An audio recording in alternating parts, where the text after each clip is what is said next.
The world exists on the merit of the one who stops in the middle of an argument. Not easy. I lost that one. But if you do it enough and you get it, there's nothing like it. You can't believe it. I mean, my husband and I can be our proof. We really try. That's a gift.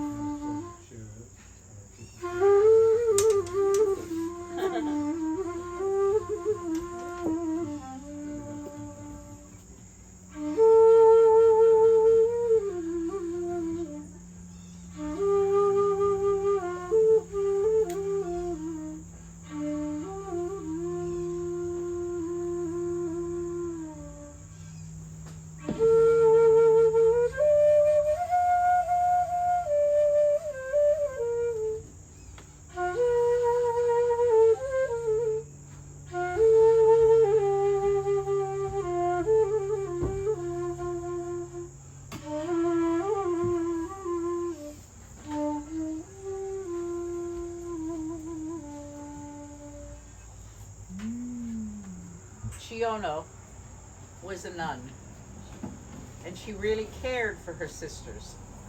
At night, she would bring them a big bucket of water so they could not be dehydrated. And she did it every night. And the bucket was pretty heavy, and she carried it, and she carried it. And often, when once a month there was a full moon, she would look beguiled by the reflection of the moon in that water pail. It was wonderful to look at.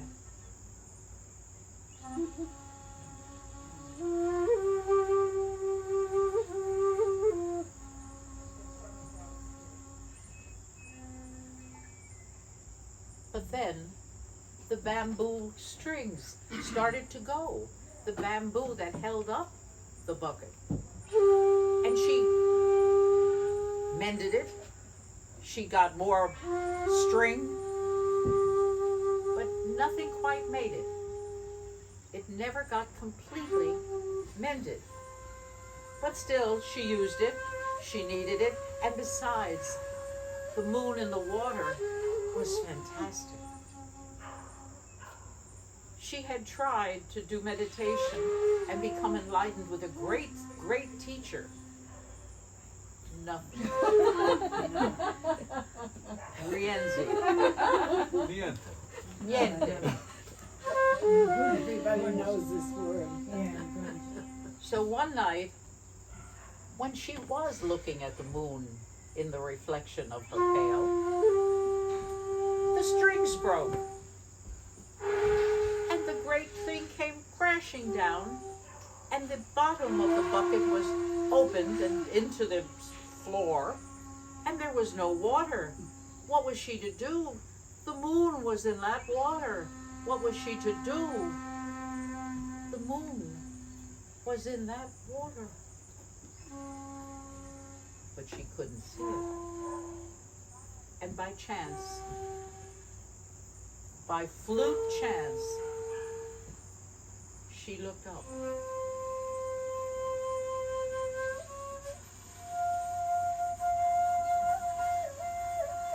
There was the moon, there, not in the pail, and she became enlightened. How did that happen? That's how stories happen and how fluke happens. Speech is not of the tongue, but of the heart. The tongue is merely the instrument with which one speaks. He who is dumb in his heart, not in his tongue. As you speak, so is your heart. Paracelsus, 1485 or something.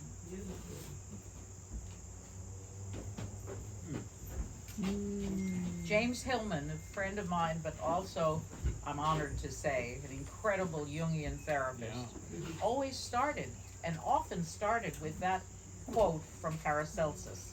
who was a doctor, lived in Switzerland in the 1400s.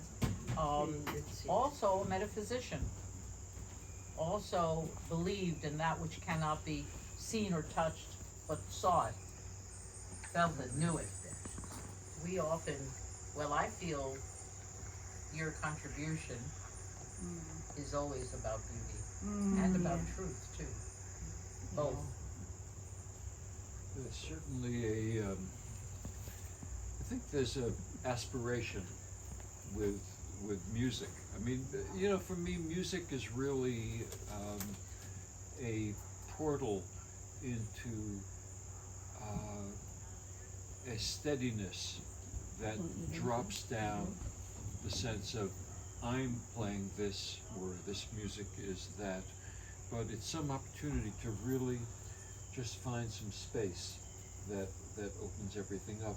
And what I love about the music that I really fell in love with in India, and I guess it's affected my whole aesthetic about music, is how one sound can be kind of an awakening to joy. And I mean, it's really true with that first story, I mean, coming from the Zen tradition, so I kind of went into my what I call makahachi playing, which is like, you know, Japanese flute is a shakuhachi.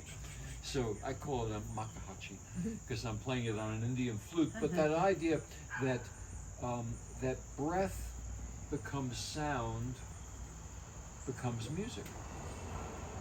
So God, Yahweh, totally in the Jewish tradition, is exactly that. yeah, It is exactly saying the name of God over and over again, and you have it. You find it. You have it there. introduction piece from the Indian tradition, and it'll give Gioia an idea. And when you get an idea, you just start. Okay? So I have my wonderful drone sound, which is really the earth. It's the earth out of which every sound comes from. James Joyce said, Mr. Duffy lived a little distance from his body. Oh, that's me on a good day.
Sometimes the soul is tested. The body feels sore, the mouth dumb, the big red hands hang useless on their arms. Time passes. Surely the soul will find its way. It lolls. Time passes. The soul waits. The soul waits. It waits. Nothing happens. Come on, make something happen. Make something happen. Make lists. At least lists.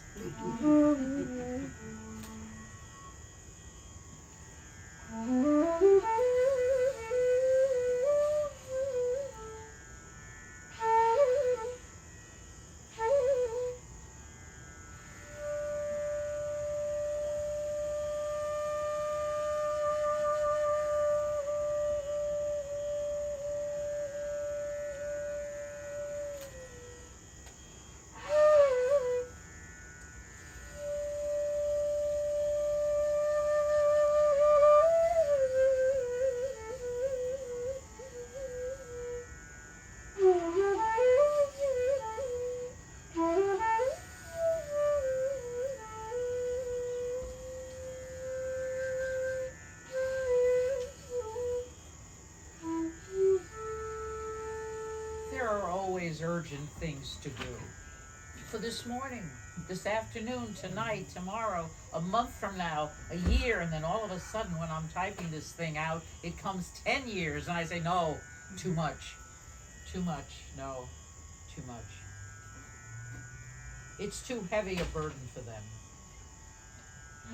The papers are left out in the sun, put under a chair, and are left unmarked, undone, by the teacher who did that, and I was watching from the window above.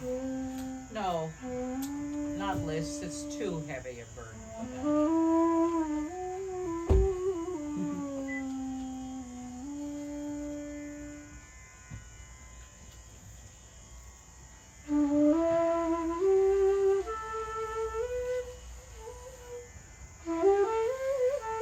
Minutes pass. Hours, maybe a year, possibly a decade. At last, the soul is refreshed in the company, the sweet company it has made for itself. Then one day it gets up and stretches. Today is not like yesterday. The soul notes the difference. To the neighbors, opening and shutting their own doors. Nothing seems to have happened. Nothing at all.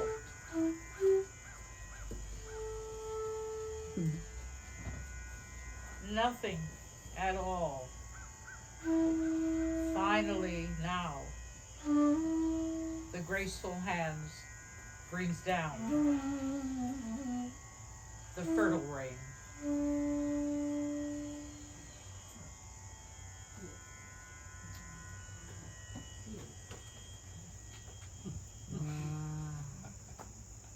It's from my book, Sometimes the Soul. And I chose a number of things that I've written, not because I'm proud of them or think they're fantastic, but actually it's because Paul is to blame. Paul told me he liked my writing, so I did not have to put it in. You wrote that. I wrote that. Really a combination of stories and your thoughts about stories. Sunday. Not as interesting as the one that precedes it, but more to some other point, and I can't tell you what that is. Palermo at the turn of the century. It was not only the absence of light in the room that was disturbing, but also that the windows themselves seemed to be closing in.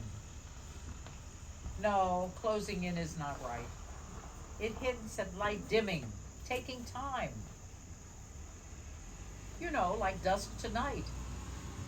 Rather than the sudden and unnatural darkness that now filled the house for months. That's the first story of this little two novellas from Sicily. Mm. When was it that all the windows and doors had been shut, bolted, secured for the long night? Just now, when a door opened, a figure could be seen in the room. It was the afternoon sunlight that shone.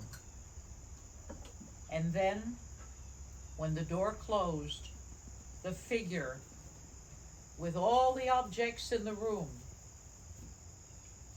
was suddenly plunged into the unseen world.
Is this licorice stick?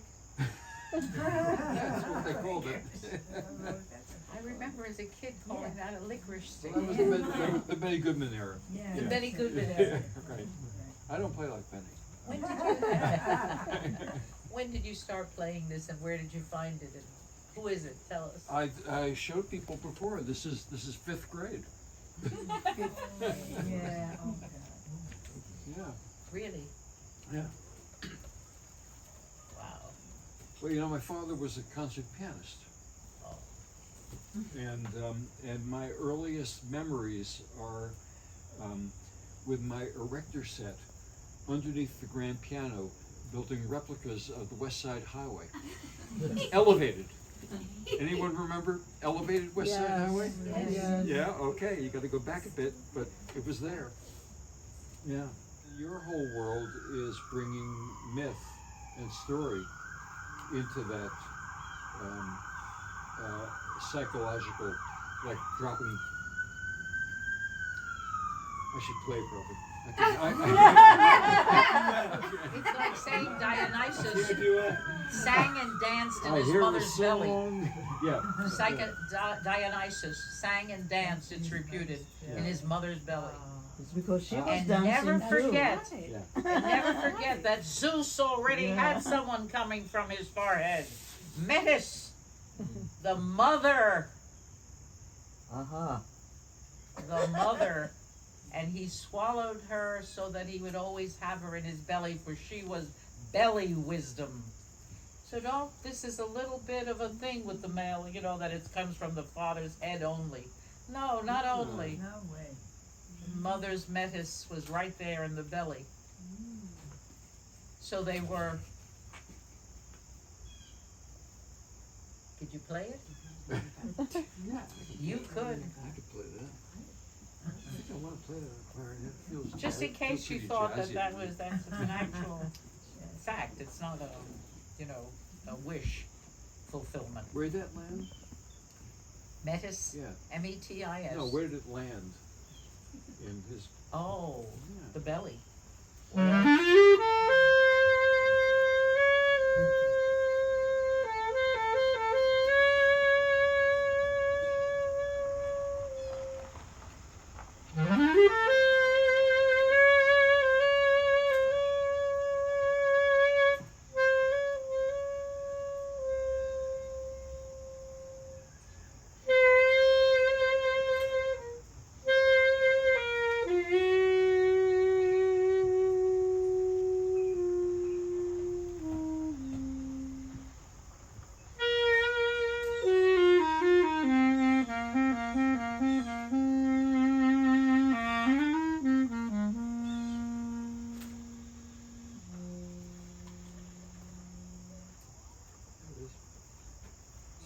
they seem The to work. synthesis. They seem to work on two parallel tracks of taking you in, drawing you in.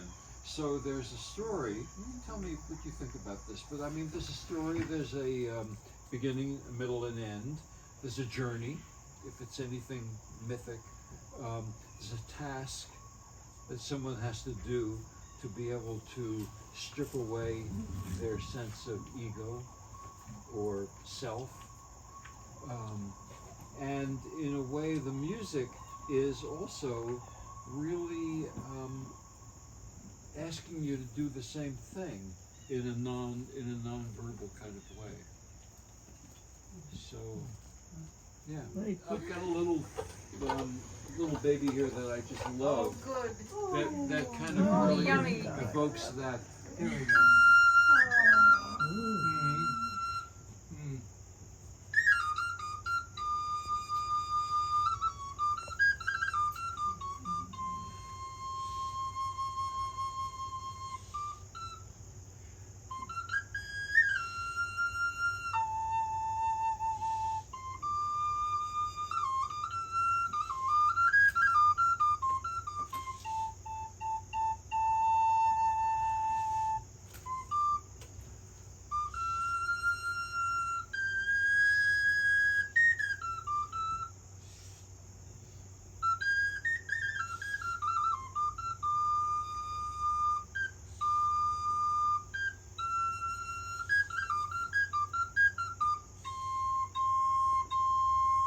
This calls for a Nasruddin story.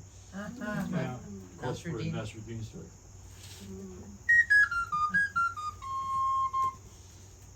Well, you know what it's like when you're a fool. It's real. Fool wisdom is very real and good. And all people have a fool in their culture.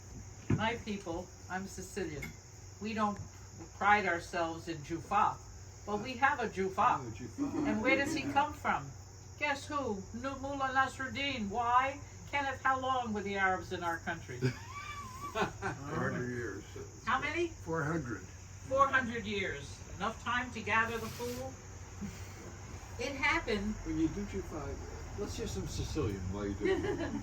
Siciliano. Si riconta che una volta c'era una madre. Because in Sicilian we have a mother involved with the holy fool. We don't forget her. Okay. You're not allowed. E Ido, suo figlio, iva sempre a camminando. He always used to go walking every day to see Sicily because he loved it. He loved the gardens, smelling of jasmine. My father, I can see it now, feel it now. The jasmine in Sicily, orange trees, the fragrance. And then there would be the temples, and the temples were the height of humans. We couldn't believe it. Brian and I went to see the temple. He was 6'1", I was 5'4". I was big, tall then. I've lost 4 inches. Anyway, it was amazing how they made temples to fit human bodies. That was the Greeks in Sicily. You know what Neapolis means? Naples, the new city. They came, they saw, and they stayed. That's what happened to a lot of people in Sicily. We didn't object. What could we do anyway? Except accept it and enjoy it. Jufa. Jufa. What about him? Una volta. Jufa. Iva camminando kai da. He used to go here and there, and he just, what did he care about what he looked like? I mean, come on. Sometimes he brushed his boots. Most of the time he forgot to do that. And he didn't wear clean shirts, and he didn't bother with exactly matching socks. He just went out to see Sicily, to be in it. And that's what he did every day.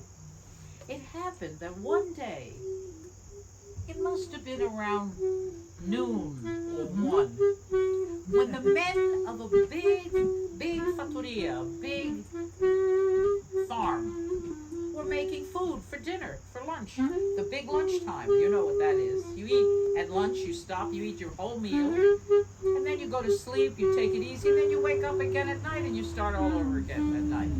That's Sicily and a lot of places in Europe. So, okay, Jufa was out in the world. He was hungry. It was 1 o'clock almost, and he could smell the salt in the water of the pasta. Whoa. It was good. And he saw the men working. This, you know, I once told these stories at a synagogue, and the rabbi said, please, no sausages. I said, no sausages. Strangely, my grandmother didn't think sausages were so hot either. And she just happens to have a Jewish name. I wonder how that all happened. She didn't know, but it was there. And that's typical of all of us, by the way. Every one of us. My husband just learned, what are you now, honey? Sami. He's now Sami. So, He wasn't that 2 years ago. What is Sami? And he said to me, honey, I think I've lost my identity. Tell who the Sami are. They're the indigenous people from the Lapland, the northern Scandinavian countries that immigrated there from Asia 30,000 years ago. So you're a Sami after all, huh? He's kind of giving you more of a lineage. I was Dutch, French, English, German before that, but I had an identity crisis. It was very interesting. Who was this? I used to say, what's your name? As a joke. And then I said, who cares? Don't worry. He cared. I had to retreat on that one. And the Sami share language with the Native Americans. I was just about to say about the Native American. Tell. Turtle Island. That's where we belong, and we are here on their land, in their spirit. We are here on Turtle Island. And we must not forget our brothers and sisters who were here way longer than we were. When you go through certain areas of Woodstock and Kingston, and you go through fields of what? Corn. Who planted them? You thought somebody from last year? Our brothers and sisters, the Native American people, have been holding those fields for years and years and years and years. What a joy to find out that we are each other.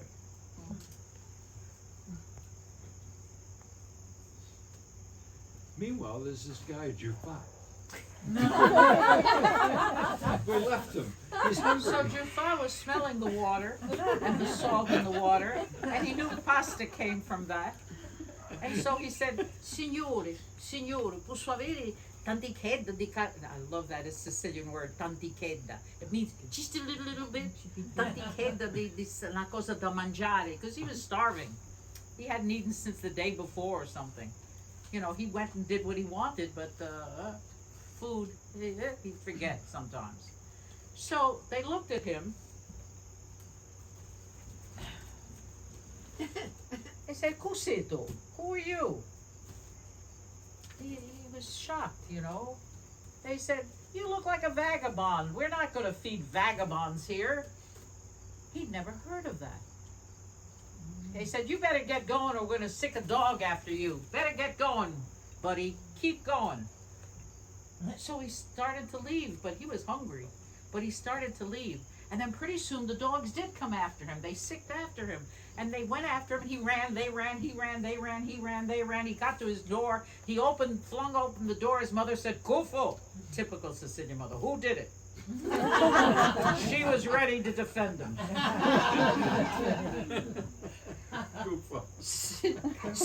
So he told her the whole story. She said, "Oh," she understood.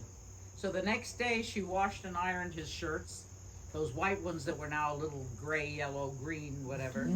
It's like our color. My husband is white, pink, and I'm yellow green like olive oil. I wonder why. It's all those generations of eating olive oil. Anyway, Jufa didn't have the right clothes to wear, I guess. And so his mother went out and bought him a binaka, velvet green hunting jacket. She got him oil to polish his boots. She got him a couple of shirts. She did a bunch of things for him, and then she said, "Mettili, put them on." What did he care about this stuff? But he put them on. Here's a jufa. And by the way, in Brooklyn, every once in a while you'd hear some mother yell from a window, "Hey, jufa!" because her son had forgotten to close the door to the garage. "Jufa, che stai facendo?" Ah! So jufa existed as a way of being. In Brooklyn anyway, I'm telling you. Right alongside of the Jewish god, Yud, He, Vuv, He. Yud, He, Vuv, He. Yud, He, Vuv, He. Yud, He, Vuv, He. Yud, He, Vuv, He. The name of God. So, he's dressed up now. The kid's all dressed up. What does he care? He goes out the same day. There happens to be the orange blossoms. They were so fantastic. He barely could move from the forest of the oranges. And yet he did, because he was hungry. So he went on. And where did he go? Well, you know, Jung would have approved of this synchronicity. He's in front of the same farmyard. He's got this, not the same salt, but salt and water, and they're cooking. And they're cooking everything but sausages. That was my friend, the rabbi, who made sure I didn't transgress. Mention. Yeah, right. So, Jufa said,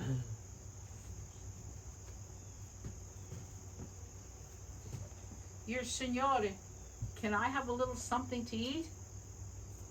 They looked at him. They said, "My goodness, please sit down with us for dinner." And they gave him the best chair in the house. And he took his hat off, put it in his lap. He sat down and he waited, and the plates came. Pasta, then rice, you don't know, but in fancy houses, in castles in Sicily, there were 7 to 8 courses. So, and rice was among the pasta, and they were all early courses. So he was eating, and what was he doing? He took a forkful, he put it in his mouth. He was hungry. He took another forkful, he put it in his pocket. He took another forkful, he put it in his mouth. He took another forkful, he put it in the cuffs of his pants. And he kept feeding them and himself. And he said, "Mangiate, mangiate, rubice di me. Sei tu che sei invitato. You better eat, my little clothes. It's you they've invited, not me." Now that is a crime in Sicily, in Greece, in Jewish households, and Sicilian households. You can't let someone go away hungry. What, are you kidding? That's against the culture by 125,000%. So that's how the fool teaches. That's how Jufa and that's how Nasruddin teach. Nasruddin heard, he called Mullah, holy man. Nasruddin heard that to get to a certain temple, to get to a certain place, he had to go earlier than he did the last week because he was late. So he went and bought a modern thing. It's actually a little anachronism here. He bought a ticket for a train. He buys the ticket for the train and he's ready. The week later, he gets on the train, he goes, gets his ticket, he buys it, he gets on the train, and he starts on the ride. Boy, it was fast. It was better than taking the donkey, which he loved more than anything, and I mean anything or anybody. And so he was all right, and all of a sudden, after 20 minutes, not good enough.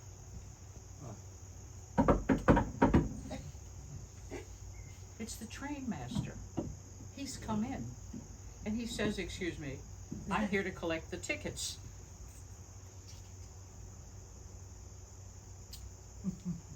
All right. So he starts looking in his trousers, down below in his little cuffs. And then he takes off his sandals and his black and white socks that go with the sandals. And then he goes up a little further, and the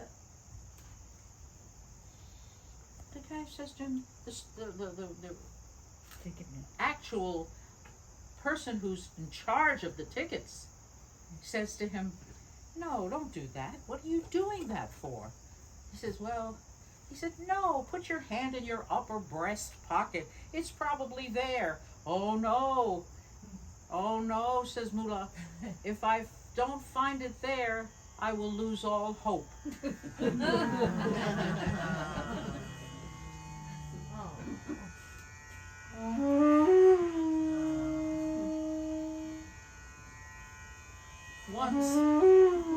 Once Mullah was eating with his friends who were very fancy. This group, only this group.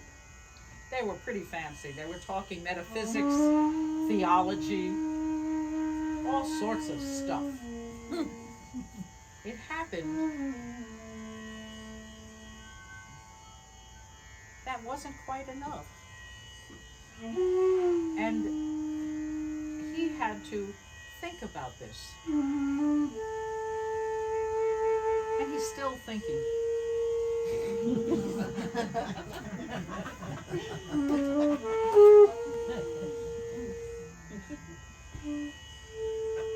One day, Mullah's with the same men, and kids come. Why kids? Because kids are attracted to Mullah. Everything he does is a little weird, and they love it. So when they see him, they come with things like flower petals, and they throw it at him, and they throw pebbles at him, and they'll do any of these things because it's exciting for kids. So the friends of Mullah are sitting there waiting for him to come back to sit down. But his friends, the kids, are having a good time. So they said, "No, you can't do that. You can't do that. Either you sit down or you don't. I mean, what are you doing?" He says, all right. So he tells the kids, "Hey, kids, come over here. You want something really great? Go to the end of the piazza here. There's a man who owns that candy store. You know him? He's giving away candy for free."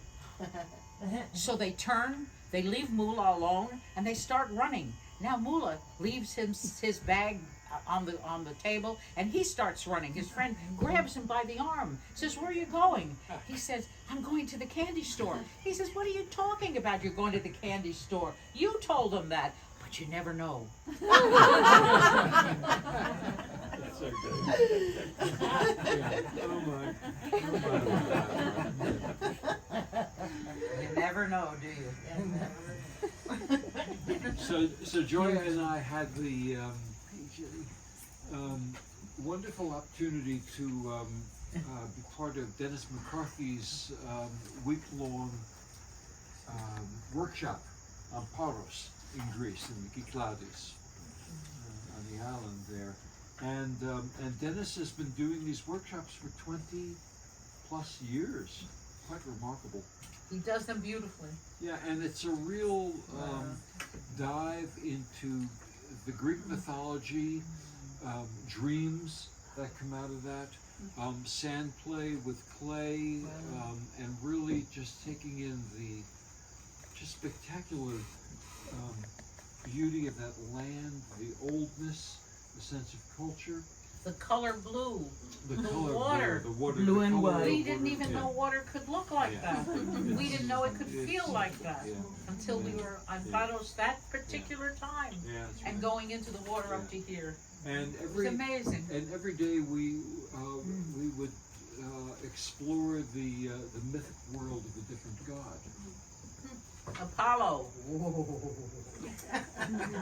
Tell us about Apollo. Apollo. Friends, Apollo had a hard time of it. Yeah. Do you remember his sister? What was her name? Who's the sister? Artemis. Huh? Artemis. Artemis. As soon as she was born like an animal. Out she came. She picked her mother up and she walked her to the next island, which was permitted to have a mother who was pregnant still. Still? Yes. For she still had a baby in her belly. And Artemis went around the island and cooked all kinds of herbs to help her. For the baby wasn't coming too soon. It took a day. It took 2 days, 3, 4, 9 days later, Apollo is born with the blessing and the sound of the hemispheres.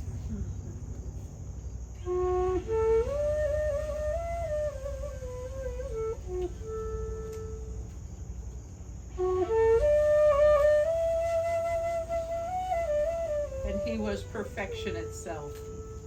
Artemis was animal movement, quick and beautiful. She had a bow and arrow. He had a bow and arrow. They were twins, but they were different, very different. Apollo, the god of perfection.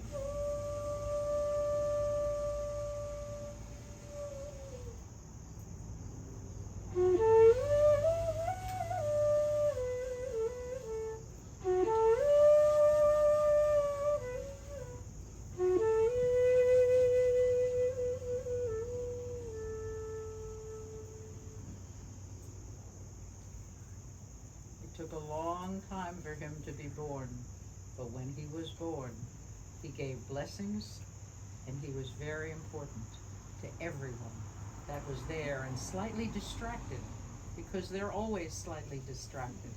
But no, not Apollo. He was right on the mark. But he had a hard time with women, didn't he? Oh, Apollo. Yes, it takes a long time to tell the myths, because the myths seem like they're very easy to tell, but they are not easy to tell. They come from way, way back, and they are very specifically not one thing. Right. 2, 3, 4. They all of a sudden become many things, so that Apollo becomes doctor, philosopher, holy man. You go up the steps of Apollo in Delphi or Delphi, they argue about that. I don't know what to tell you, because I've tried to get the definitive etymology. I'm big on etymologies. I couldn't get this one. But the OED has a lot of good stuff in it, so don't dismiss it. Yeah. And the stories about the gods and the goddesses are amazing. And where better to hear them or to see them than in Greece? Yeah. We had a hotel that was right between here and there and the sea. That's what it was like. The water, the color blues, all the blues, the amazing feeling of the water when you're in it. It was quite a trip. 8 people came, 3 or 4 teachers, and we had an incredibly good time. But I thank Dennis for that. He had prepared even a boat trip to the island where there was a temple to Apollo. To Apollo. Yeah. Yeah. Yeah. Where there were anthropologists working on the side of this temple to finish it. And there were colors of marble that were translucent. And they were working hard to get these temples put together.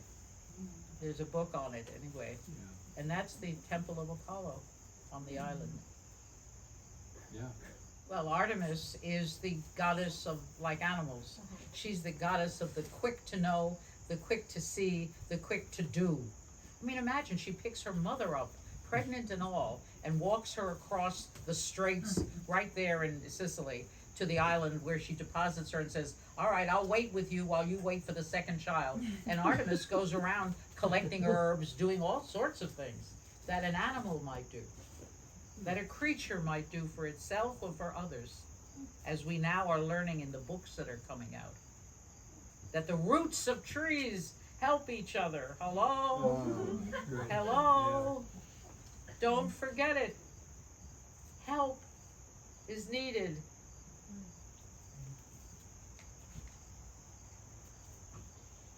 Another god, another duality, Hermes. Interesting character, Hermes. Very interesting character, Hermes. What I really didn't know about Hermes until we went on this program was the trickster element of Hermes. Yeah, that was wonderful because I thought he's the messenger, and That's it.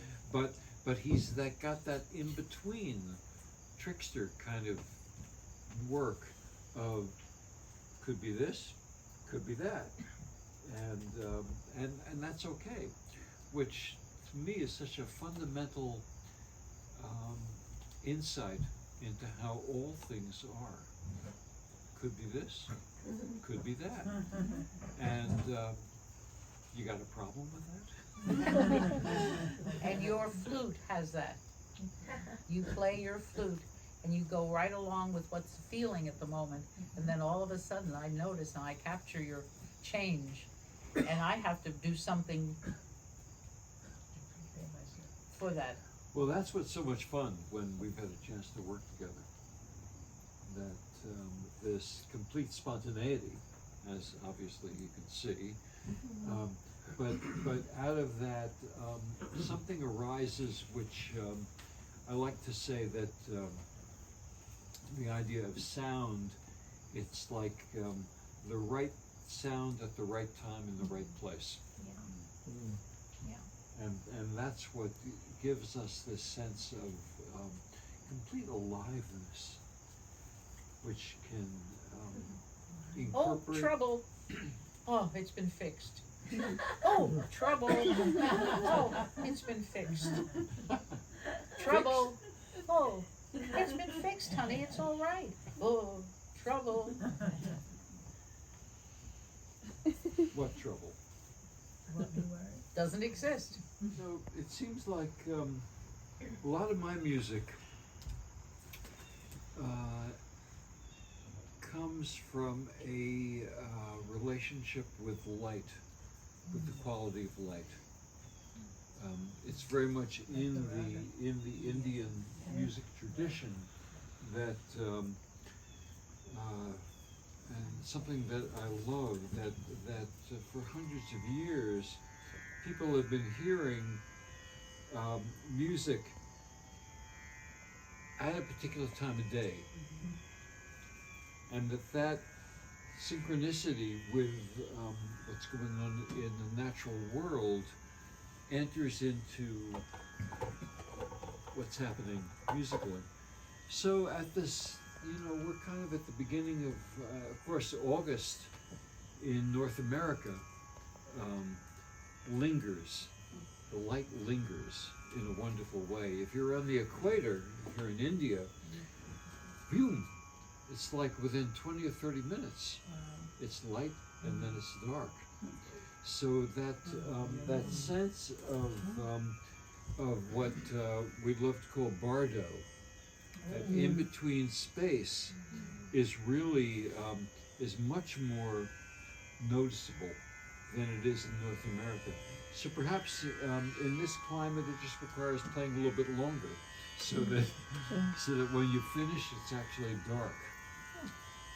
But the whole thing is that it's music that really explores the in-between state between light and dark. So if there's this fundamental tone,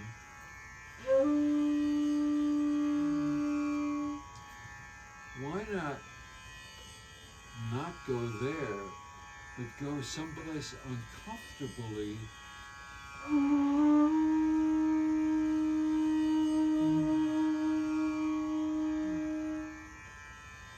and really play with that sense of ambiguity of where's our home base?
We were trying to reestablish, because it's real. And jazz is one of the most original things we have, and it comes from people who know about bringing this kind of music, this kind of improvisation, this kind of heartfelt life. So never feel ashamed of where you're from. It's probably the very thing everybody's using and needing and wanting. And that's what Turtle Island is. They say there are two original things from America. One is Frank Lloyd Wright, and the other is jazz. And if you have to have jazz explained to you, forget it, you don't understand it. That's good. But it's real. Yeah. And it's from the oral tradition. Thank you. And so is that from the oral tradition in Yeah. its own way. An oral tradition actually brings more sometimes truth than anything else. History does not necessarily bring the truth in. Right. And it's a very interesting thing. There was a party in southern Italy given to people who had come to Stroiti. They were Stroiti, the knowledgeable ones. And they came to find out where the poets and the famous philosophers were in southern Italy that came from Greece and brought in all this amazing intellectual information and everything. Where was this place? It was called the Stoia, the place where people walked.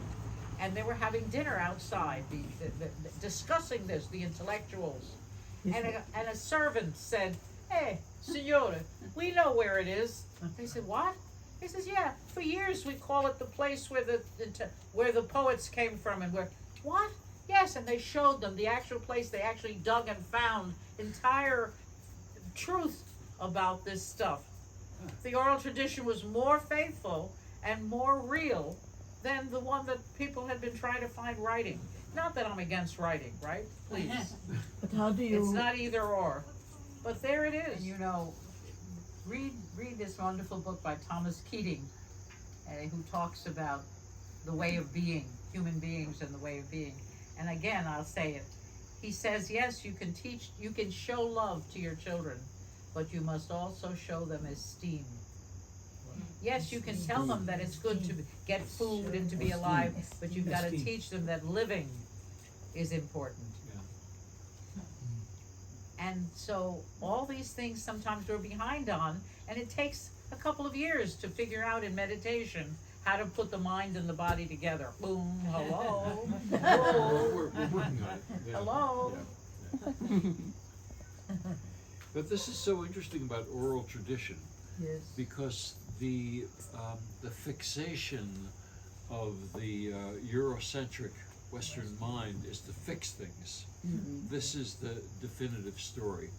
And of course, history is told by the winners, you know. It's what it is.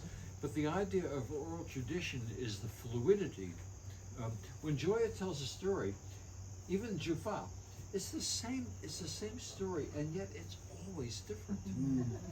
It's always different. And what I love about her is that, oh yeah, the sausage. Well, the rabbi told me that, Forget sausages. Forget sausage. So That was it's because like, there was pork, right? I see someone looking quizzically. but I mean that's the beauty of the living oral tradition. I mean that is indeed the beauty of jazz. You know, these. Yes, it's a conversation. It's a conversation, and the way predominantly African American musicians would take a song, but just open it up like a bouquet of flowers. This is a little book that was put out in Italy by Fulvio Testa, who did all the drawings, incredible drawings. He went on a trip and did the drawings. And he said to me, "Do you have a diary?" I said, "Yeah, I went on a trip that had all these little towns that had no more than 9 people, 8 people, until the top of the town, the top of the mountain, had actually one man living alone. You know, so this is called Little Towns in Italy, and so I did this little book. And this comes from Friday, and you talked about Gary Snyder. He loved this little piece from Friday.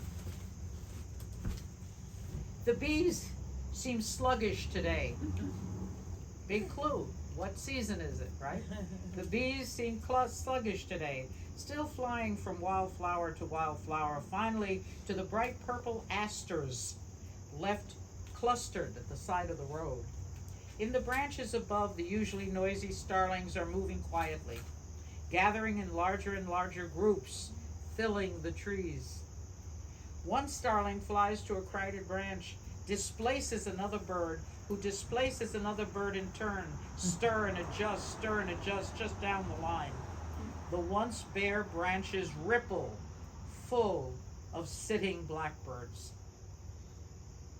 Suddenly, in 4s and 5s, the starlings begin to float across the road, which has evergreens on one side and birch trees on the other. Hundreds of these iridescent birds, black, right? Beautifully iridescent,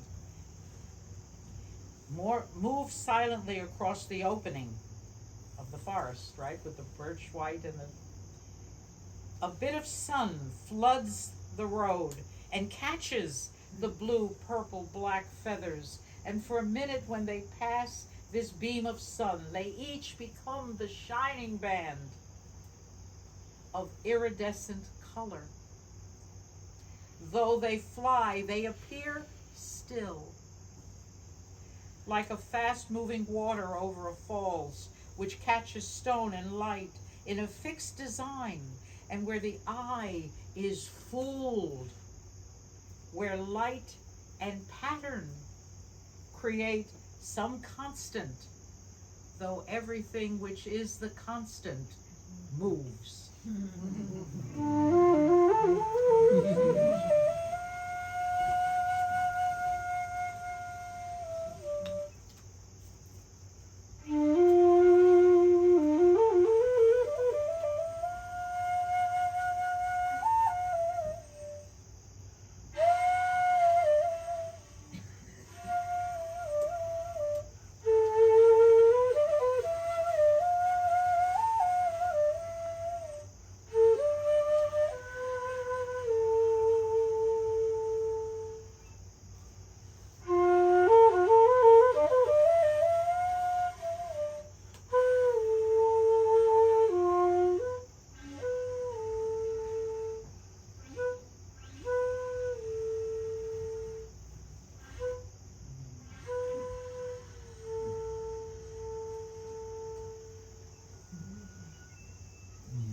The heart is an organ of spiritual perception. The heart, not that sloppy thing you call the heart that causes love and all. No, the real one. It is an organ of spiritual perception.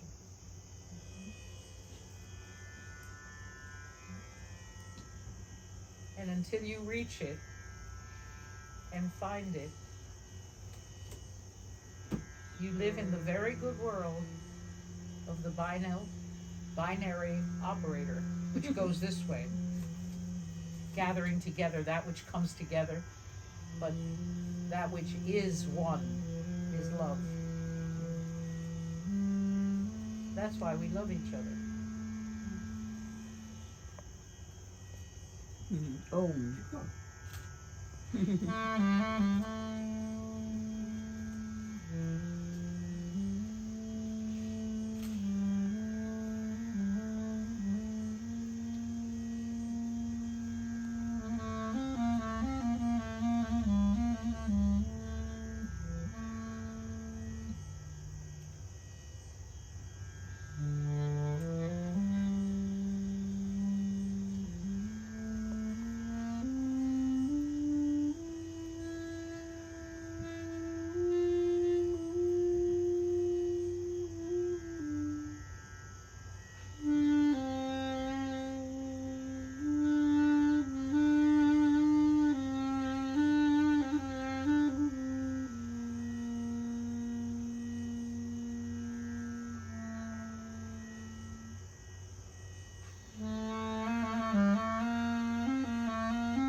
John Keats said, "Some say this is a vale of tears.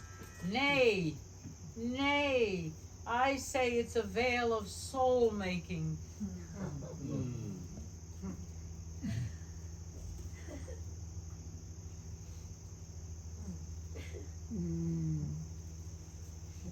And what completes our souls is very real. And very present and very real and truthful. John Keats. Some say this is a vale of tears. Nay, I say it's a vale of soul making. Brothers and sisters out there in the Southwest and the Northwest, they all have been saying this for centuries. Yeah. Turtle Island, it looks like a turtle. Turtle Island, we are on it together. Praise the Spirit. Gary Snyder. Thank you. Thank you all. Thank you. Thank you all.